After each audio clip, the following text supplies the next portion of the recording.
We're living in the most momentous and dangerous of times.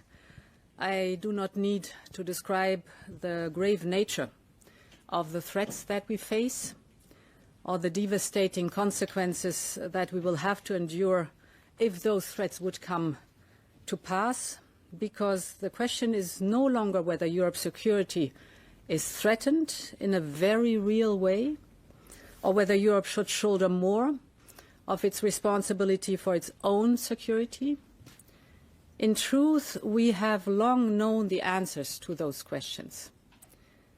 The real question in front of us is whether Europe is prepared to act as decisively as the situation dictates, and whether Europe is ready and able to act with speed and with the ambition that is needed.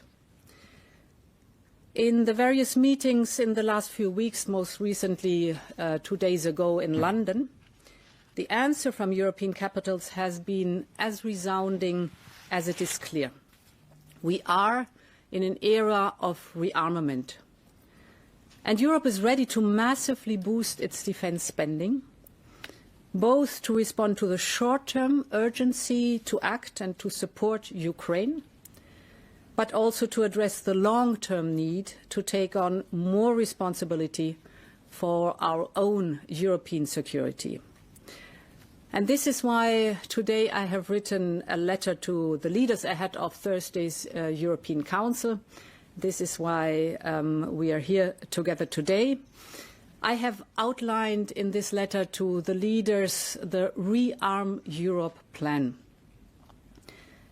This set of proposals focuses on how to use all the financial levers at our disposal in order to help member states to quickly and significantly increase expenditures in defence capabilities, urgently now, but also over a longer period of time over this decade. Now, there are 5 points to this plan. The first part of this ReArm Europe plan is to unleash the use of public funding in defence on the national level.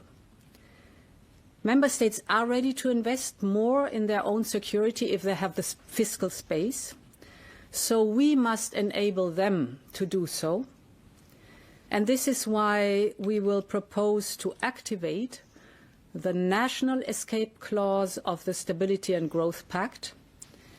This will allow member states to significantly increase their defence expenditures without triggering the excessive deficit procedure.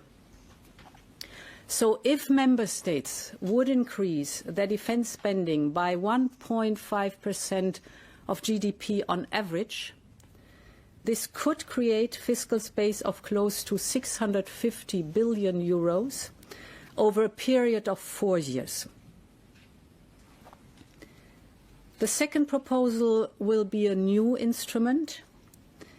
It will provide 150 billion euros of loans to member states for defence investment. This is about basically spending better and spending together.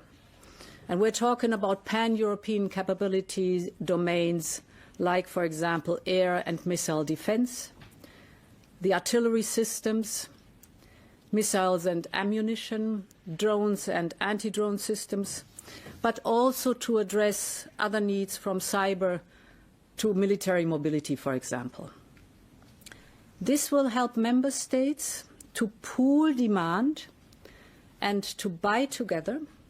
And of course, with this equipment, member states can massively step up their support to Ukraine, so immediate military equipment for Ukraine. This approach of joint procurement will also reduce costs, it will reduce fragmentation, but it will increase interoperability and, of course, strengthen our defence industrial base. And it can be to the benefit of Ukraine, as I've just described. So this is Europe's moment, and we must live up to it. The third point is using the power of the EU budget. And there's a lot we can do in this domain in the short term, to direct more funds towards defense-related investments. And this is why I can announce that we will propose additional possibilities and incentives for member states, that they will decide if they want to use cohesion policy programs to increase defense spending. Now, the last two areas of action aim at mobilizing private capital by accelerating the Savings and Investment Union and, of course, through the European Investment Bank. So to conclude, Europe is ready to assume its responsibilities. ReArm Europe could mobilize close to 800 billion euros of defense expenditures for a safe and resilient Europe.